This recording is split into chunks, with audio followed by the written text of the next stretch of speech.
नमस्कार, मैं हूं आपके साथ सुनील कुमार शर्मा और आप देख रहे हैं न्यूज जन आवाज। महिला पीजी महाविद्यालय में विश्व मानवाधिकार दिवस का हुआ आयोजन। जोधपुर से चित्रेश बोहरा की बड़ी रिपोर्ट। जय नारायण व्यास शिक्षण संस्थान द्वारा संचालित महिला पीजी महाविद्यालय में विश्व मानवाधिकार दिवस का आयोजन किया गया, जिसमें जय नारायण व्यास शिक्षण संस्थान के अधीन संचालित तीनों महाविद्यालयों तथा महिला पीजी महाविद्यालय professor AD Bohra women law college तथा महिला शिक्षक प्रशिक्षण महाविद्यालय की छात्राओं ने भाग लिया।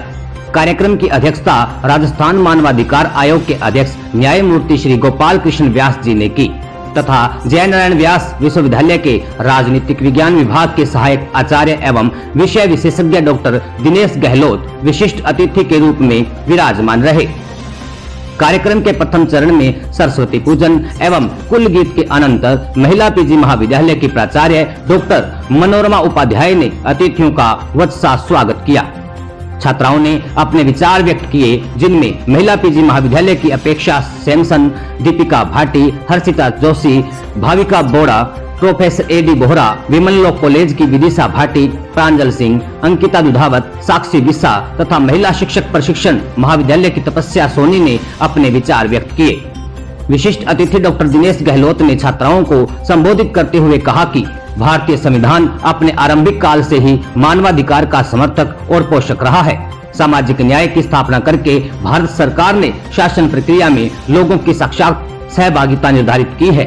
जनता अपने मत का प्रयोग कर 3 प्रकार के चुनावों में अपनी सहभागिता निभाती है। दिनेश जी ने प्राथमिक शिक्षा को मातृभाषा में प्रदान करने की बात कही। राजस्थानी भाषा, जिसमें विपुल साहित्य सृजन हो रहा है, को संवैधानिक मान्यता दिलाने के पक्ष हेतु अपनी बात रखी। साथ ही आर्टिफिशियल इंटेलिजेंस की खूबियों के साथ यह भी बताया कि किस तरह एआई अप्रत्यक्ष रूप से मानवाधिकार का हनन कर रही है। कार्यक्रम के अध्यक्ष न्यायमूर्ति श्री गोपाल कृष्ण व्यास ने छात्राओं को संबोधित करते हुए बालिकाओं, महिलाओं के मानवाधिकारों के संदर्भ में अपनी बात कही। अपने अधीनस्थ आने वाले प्रार्थना पत्रों, सिफारिशों एवं उनके निराकरण संबंधित अनुभवों के माध्यम से बालिकाओं को समृद्ध किया।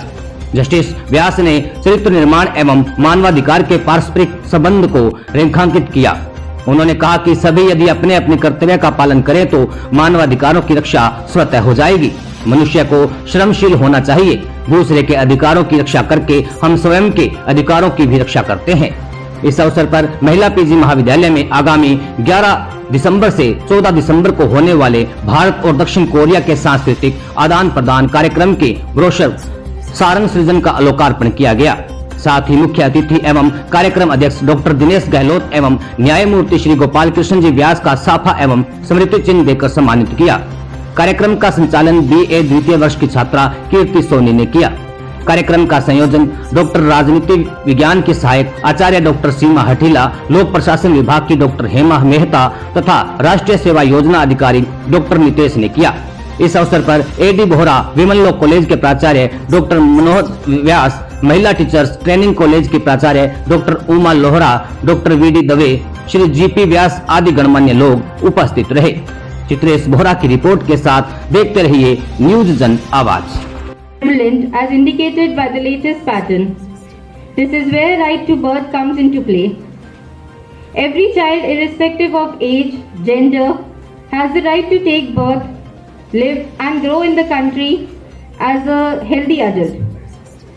When we are talking about female feticide, we should first know what does this word female feticide means.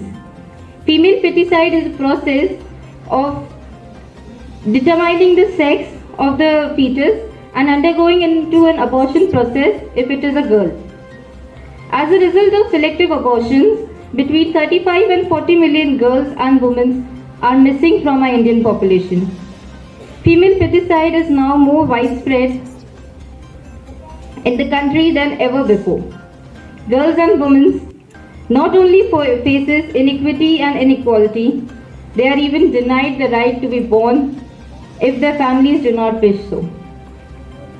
In fact, many families do not wish their women folks to deliver a baby daughter. In our Indian Penal Code, 1860, Section 312 to 318 explains us about the prevention of the female feticide. Female feticide has been in practice for periods, especially for the families who have a preference of only a male child.